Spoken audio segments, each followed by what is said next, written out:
Hello, everyone, and welcome to episode 2 of the One Team Inertia podcast. Three of us are back for another week as we dissect and look at all the biggest talking points surrounding Killie in the past 2 weeks since we did episode 1, and plenty has happened to say the least. We'll look at the new home kit in detail. We'll look at all the new signings that have come in, a bit of a signing spree to say the least. We'll look at a bit of the renewals, only one there, and then we'll talk about the others that have still to sign up.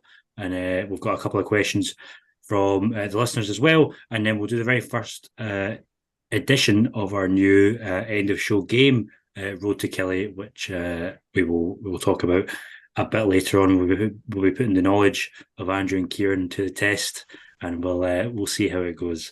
It might go very badly. We'll have to wait. But we'll spare that pain for a little bit longer. We'll start off, guys, with the new home kit. Obviously, I mean, there was great anticipation around it. I think everyone sort of got this feeling that it was going to be something a bit different, not not your usual. Obviously, a change in sponsor for this year from Brownings to James Frew, who is our new major sponsor, kit sponsor. And I have to say, it went down brilliantly, didn't it, Andrew? I mean, the best of our launch day, the club said, selling out in numbers so much so that Kieran couldn't get a kit. He was absolutely devastated by that. And I mean, what's your take on it, Andrew? I mean, it really seemed to hit home with everyone. Yeah, absolutely it has. I mean, I think it's a really smart kit. I really like it. I think that is kind of the general perception of a lot of Kelly fans. I think there's really been only a handful of fans who maybe questioned a little bit of the kit here and there, but I think overall it's had a really positive response, as it has a lot of the Hummel kits since we obviously started a partnership with Hummel those few seasons ago. They've given us a lot of nice kits. I think this one's got to be up there in terms of the best ones they've given us.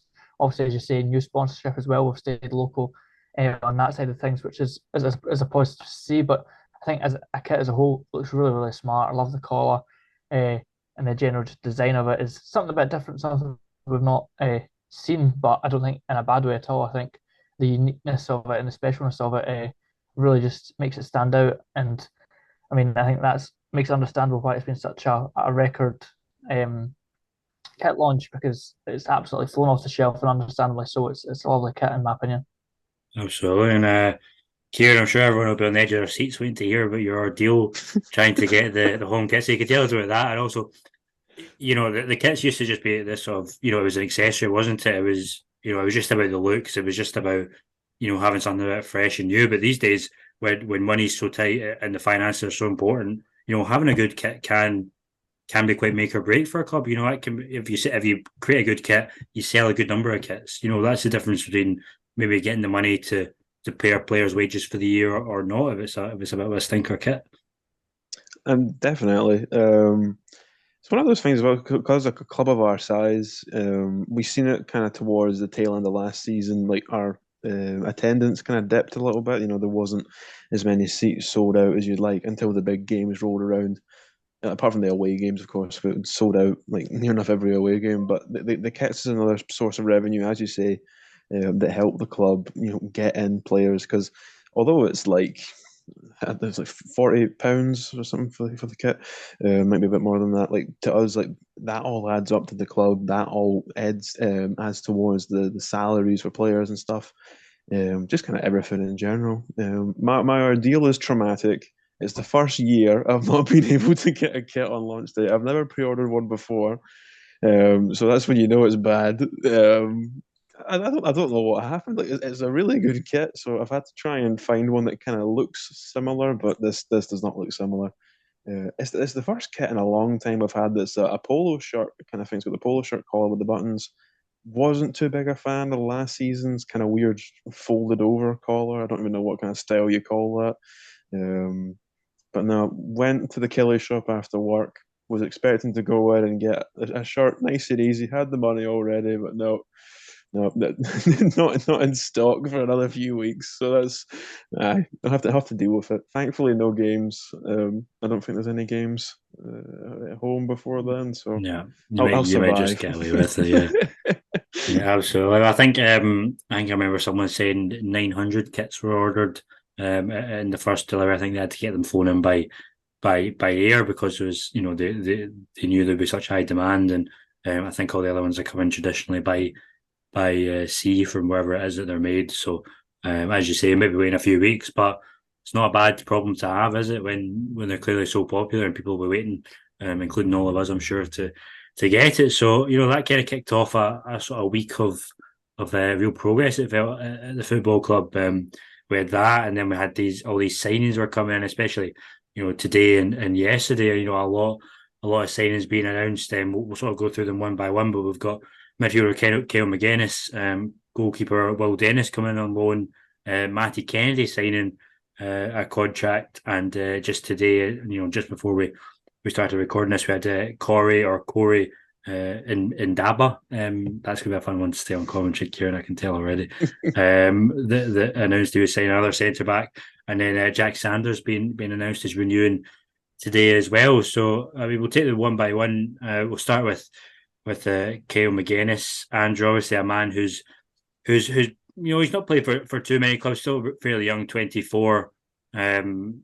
Injury issues through most of his career, had some good spells at St Mirren, made the move to Hibs.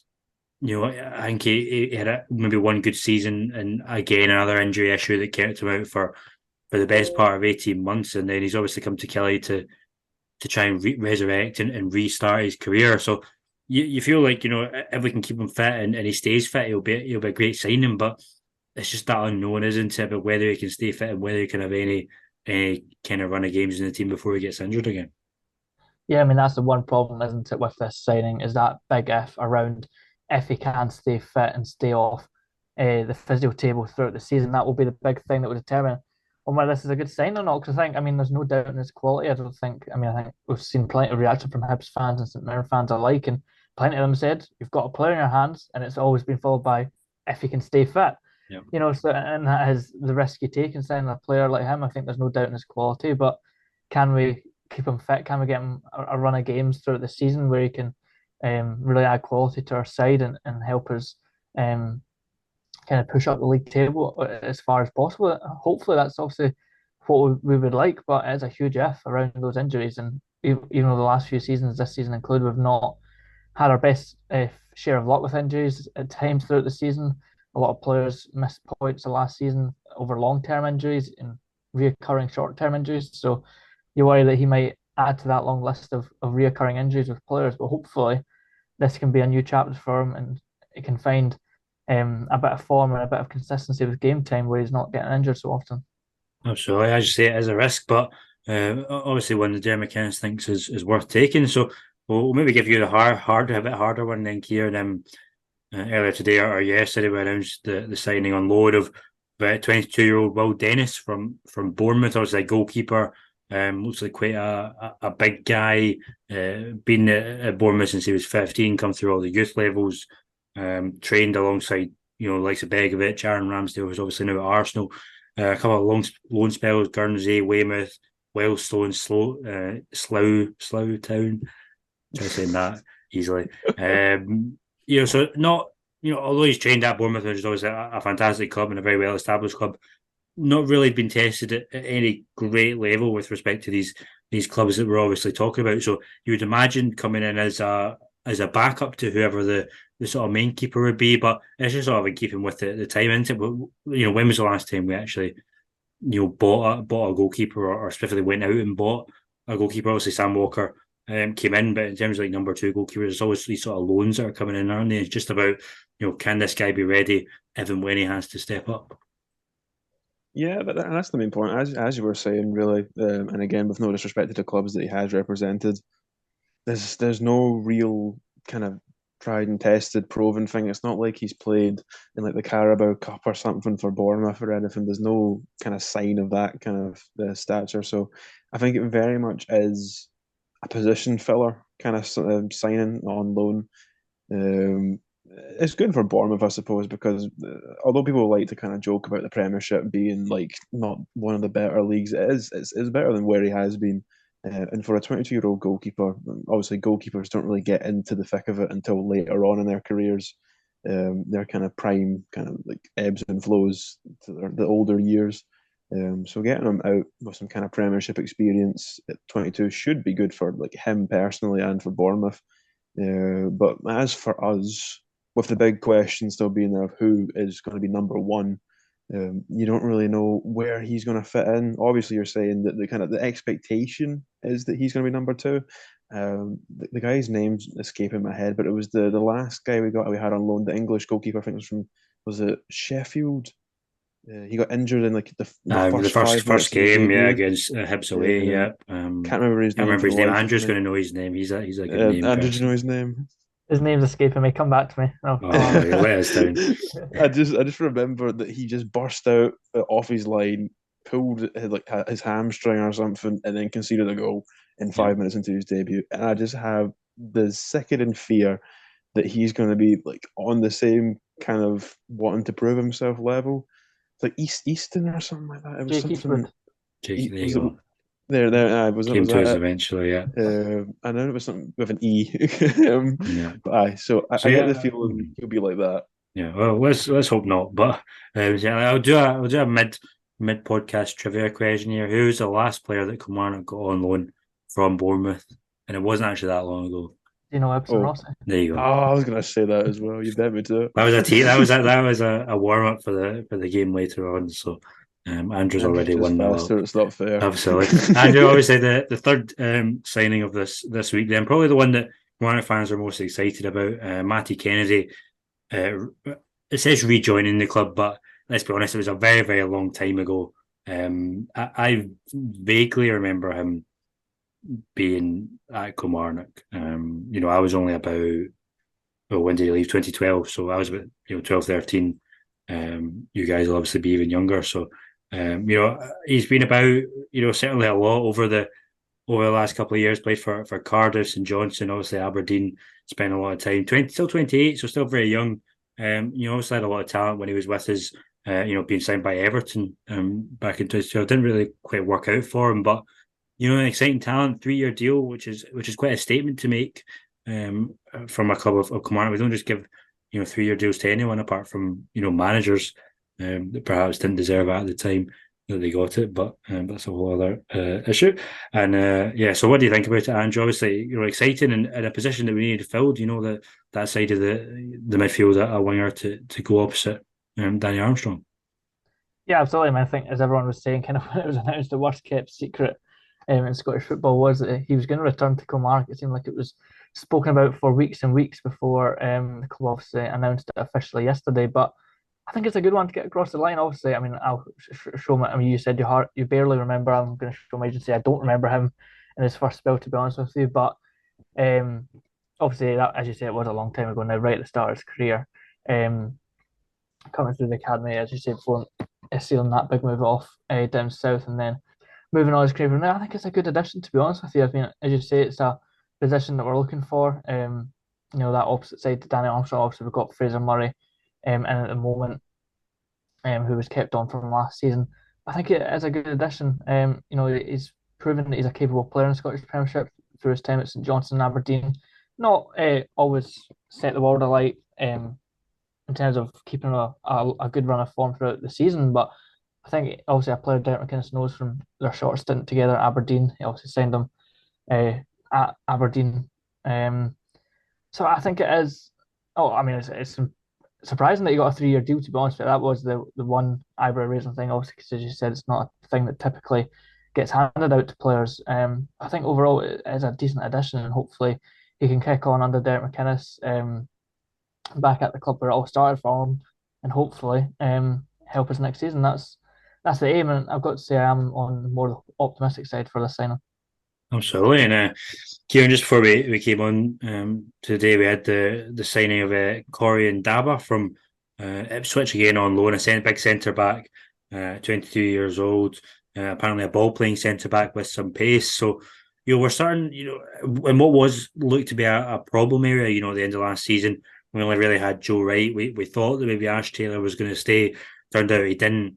We've now got 4, pretty, decent centre backs in there. So it seems you've got, Joe Wright, who was there already. You got Robbie Dees, who was our first signing of the window, and then Ndaba and Jack Sanders as well, who just re-signed today. So we're already starting to get, a decent core of players for that defence there. We've already got, we need a back 2, we need a back 3. we seem to have the players to do it. So, getting our business done early, especially at that, that end of the park is vitally important, isn't it? Definitely, and it's a club that has quite decent standing down south. It's not a too big club, it's not a too small club. It's like a slap bang in the middle. Not really too much known about him by myself. I don't really know if there's really too much to know about him. But as you're saying, he's a big lad, and for the most part, up here to be a centre half, that's all you really need, is to be a big lad. Most of the centre backs up here that have done well have been very sizable. So, and he'll be joining along Joe Wright and Robbie Dees, as you were saying, who both have that as well, the natural strength and height. So it will be interesting to see how Derek McInnes does go forward with this, because Jack Sanders, he's always been a bit of a hit and a miss centre back. He's been good in some games. There was those cup matches where he was just scoring goals for the fun of it, and then he just fell out of favour slightly. So I get the feeling he will stick with the free back, and with that, you would suspect Dees, Wright, and Daba. Is that how you say it? Yep. It's a name that's you said it earlier. It's got to escape me. It's got to confuse me, and it already is. Corey, big Corey up at the back. So you would suspect that would be the free, because if you're going out and you're getting a player on loan, you're not really wanting loans to fill up your bench. The idea about loans are that you're getting them from a bigger club, or is a player that's better than what you have, kind of thing. So hopefully we get to see a bit of action with him, and he's not going to fill up the injury list like some of our other loans last season, or just be a bit kind of sugary like some of our centre back loans last season. Yeah, absolutely. Fun enough, I actually did know of him, which I didn't realize at first when he signed. But when I read the name and saw his face, I realized I remember him from having him on Football Manager a few seasons ago. He was on loan at my club. I can't remember who it was he any good in that? He was on loan at my club from Ipswich. I remember trying to sign him permanently at the end of the season, so he must have been decent. It must have been all right then. He can't be too bad. I think he was on loan at Ayr United in real life a few seasons ago. We can't have him. The club failed to mention that in their wee bio, which is not really particularly surprising. They did mention all his other loans though: Burton Albion, Fleetwood Town, and Salford City a couple of years ago, which he seems to have been made it seems to be quite impressive at Salford. 32 games there, fans' favourite, and he won the Supporters Player of the Year as well. So he comes to us with a decent amount of pedigree. It's not someone straight out an academy from down south. So.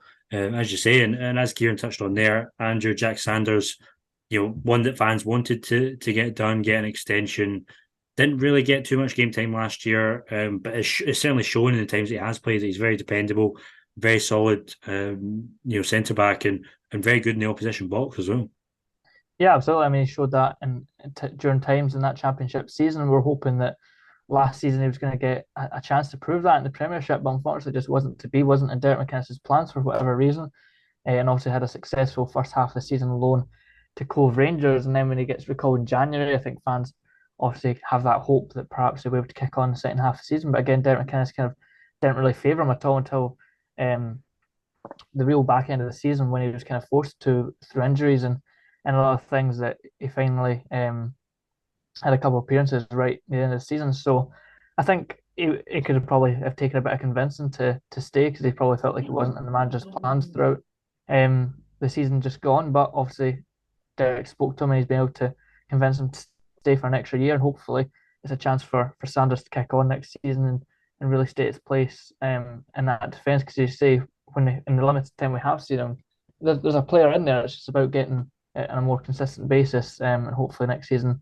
he can break through and really kick on for us.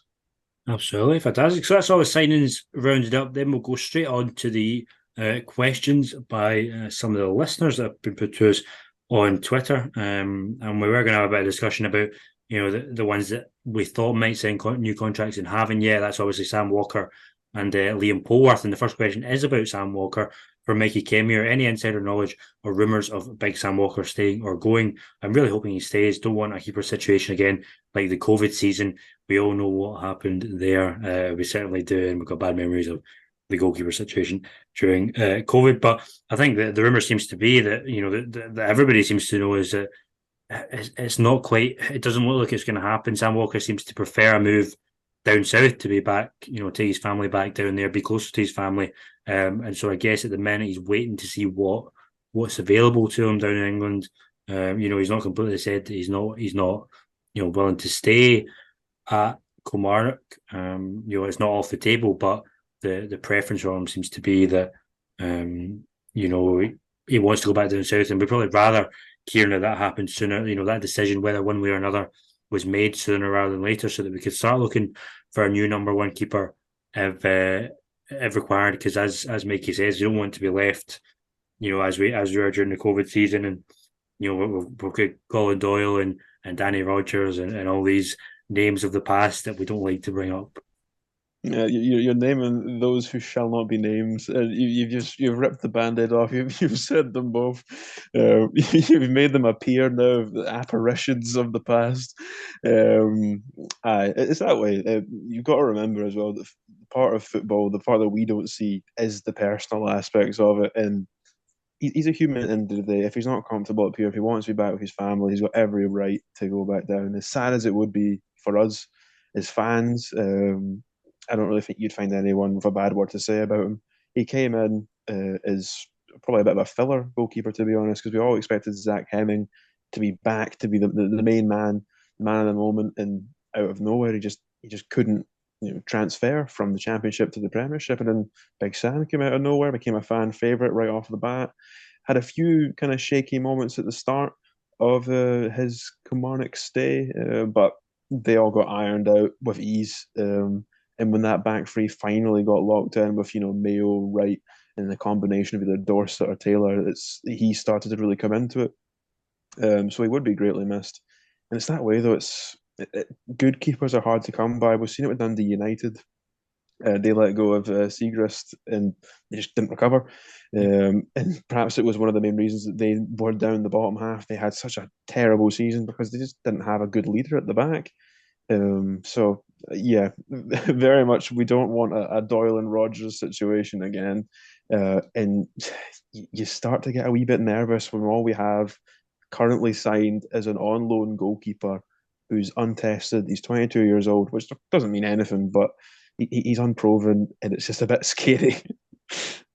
Yeah, absolutely. So we'll see what happens with Sam Walker. Hopefully, in the coming days or weeks, that'll be ironed out one way or another. The second question comes from the Kelly View podcast, so make sure you check them out as well. Their podcast will be coming hopefully very soon, so we can all have a listen to those as well. They say, I'll give this one to you, Andrew. Armstrong was a surprise impact last season after playing a bit part in 21-22. Which squad member from last season could play that role this season coming? So someone that didn't necessarily get a lot of game time last year, was on the bench or wasn't even in the squad. Which one, like Armstrong did, could then step up this season and be a big player? As the guys there point out, not many options to choose from, you have to say, because there's not many folk from last season staying. So your options really are, Simon Murray, Jack Sanders, Big Innes Cameron, or Kerr McInroy, Kieran's favourite. So which one of those out of the four would you sort of back to step up the most and play the biggest role this year? Yeah, I mean, that is a great question, but you say a really tricky one to answer as well, because how many if we actually held on from last season didn't get a lot of game time. I think the standout one, obviously we've already covered him in a bit of detail, would probably be Jack Sanders. I think he's out of the ones mentioned that most likely to really make his impact and be starting most weeks. I think out of that lot, I think the others will probably be bit part players, to be honest, throughout the season, unless they really hit the ground running in that League Cup campaign group stage at the start of the season. Unless they really hit the ground running there, I think a lot of them will just be useful players for us throughout the season, whereas I think Jack Sanders could really establish his place in the defence for us. So I would have to go with the Colonel himself.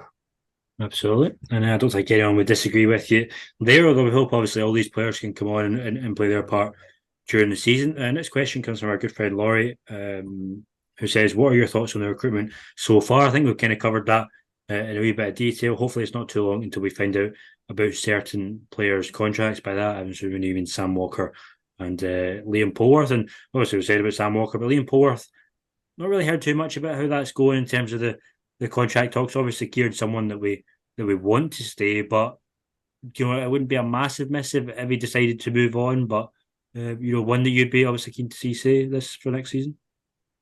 I would say so, to be honest. And my theory with the lack of hearing anything is probably because of Paul Wolf himself, because he's seen all these new midfielders, getting brought up from the kind of bench. And we've seen Brad Lyons, Watson's been really good. You signed McGuinness as well. There's a lot of new faces coming in.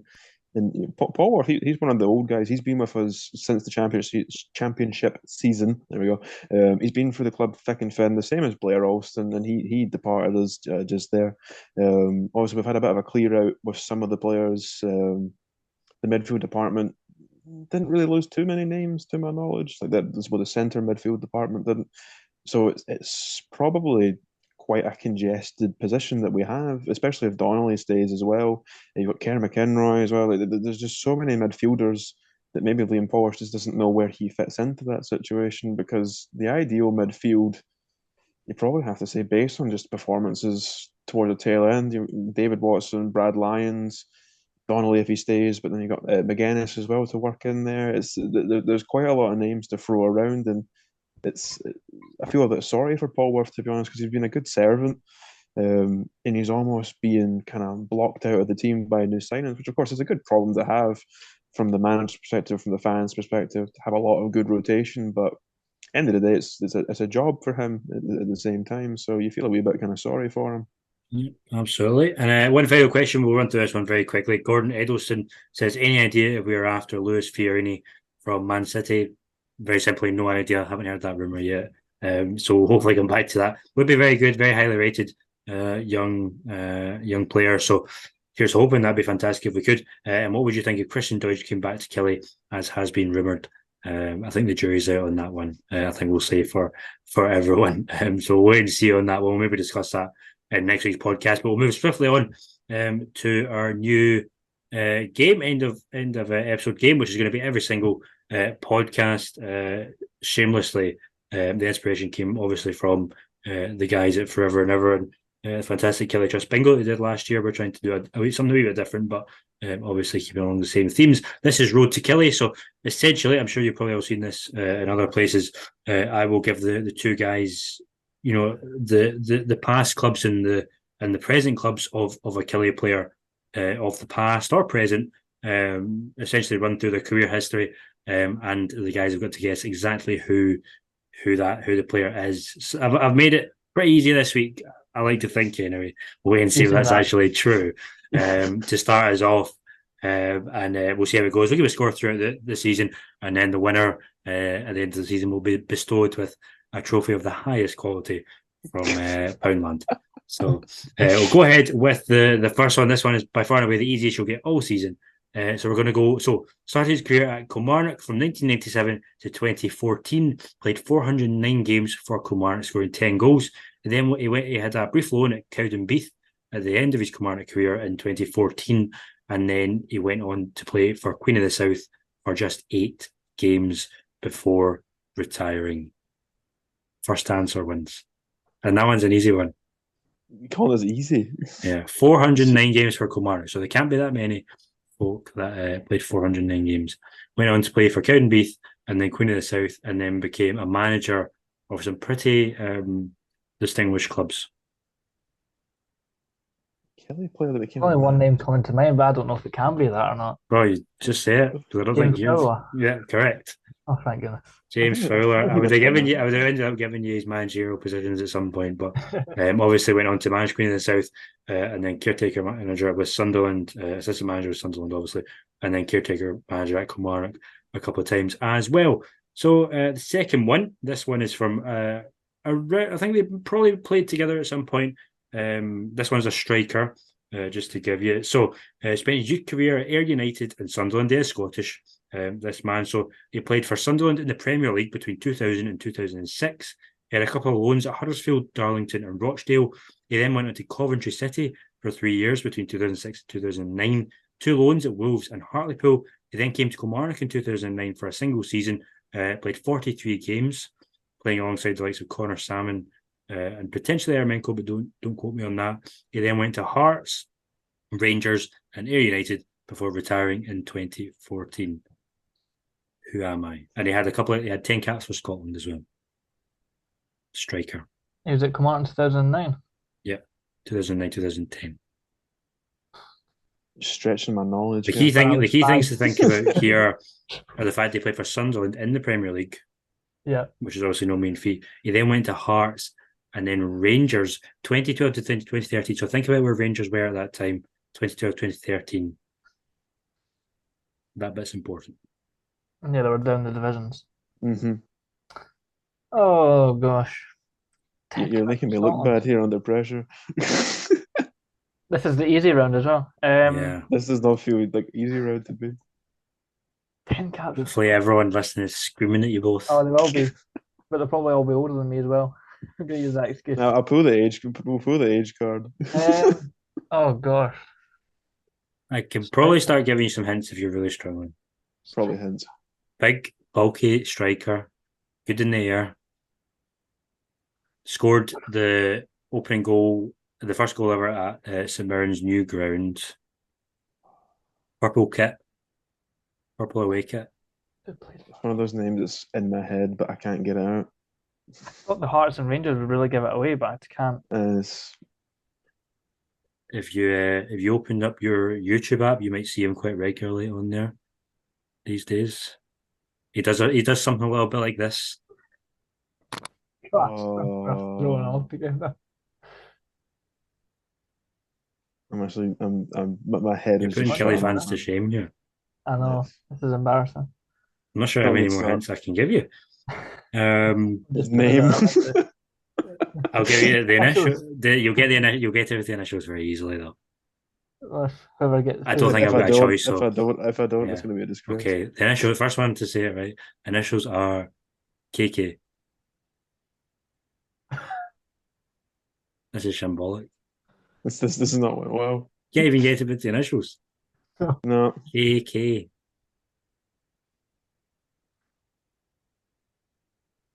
My gosh. No. No. I'm going to tap out of that one. Brilliant, totally. Okay, Kevin Kyle. That's not on my head. You're both looking No, at me. I've got that. That's shocking. That's No. shocking. Let's hope we do better at this one, but I doubt it. Okay, so he's a winger, speedy winger. Played for Kilmarnock between 2014 and 2016, so newer. Mhm. He was known for his. I'm going to give you more hints for this one. He was known for his Open the bag. bright orange boots. But you could have let me actually. That is the complete opposite of the last one. You got it before I even named any of the clubs. But whether you would, let me tell you the names of some of the clubs and see tell me you would have still got it. So he started his career at Bolton, 2008, 2012, load of loans. He then went to Rio Ave, randomly, from 2012 to 2013. Then Bury, a couple of loans, then Kilmarnock. Then went to Dundee United, which was also a big giveaway from that one. Then Oldham, surprisingly. A lot of ex-Kelly players have ended up at Oldham. And then this one you might have got it from. He went to Sochaux in France between 2018 and 2020, where, I don't know if you remember, but he famously played against PSG in a cup game. So Topia was against whoever was playing for PSG at the time. May have been Mbappe, I don't know. And then he played for Oldham, Ilkeston Town, and then Gloucester City, where apparently he's still at. So I don't know whether you would have got it, Andrew, from those. You probably would have done. It was just pacey winger from those years, and then he said orange boots. Yeah, that bit was too easy. I should have done the team sort. This is the first week, so we're learning, and you're clearly learning as well. If you didn't get Kevin Kyle, so I'm going to have to make them a bit newer than that. Yeah, I'm going to have to do my research on that. Than you. So okay, so well, that's episode 2 then. On that disappointing note, I think Andrew wins that one for this week. We may forfeit it as a technicality because that was so poor. But we'll be better for next week, and we'll do it a bit newer players, and hopefully you'll start to get the hang of the game as we go along. And if you did better than them listening, which I'm sure you did, because not many. I don't think it's possible to do it. It's not possible to do worse. Then you let us know, and make sure you tune in for episode 3 when it comes out, probably in about a week, because we'll be looking forward to some of the friendly games that come out, and then hopefully some more signings as well. Fingers crossed we'll get them, and then we'll see where we go from there. So thank you everyone for listening once again. Make sure you follow us on Twitter, Facebook, check out the YouTube, and we'll put out more info about some signings and some of their career paths throughout the week as well. We'll be back next week with the new instalment of Road to Killie hopefully a bit better than we did last time. We'll see how it goes. But thanks to Andrew and Kieran, as always. We'll see you next time. Goodbye.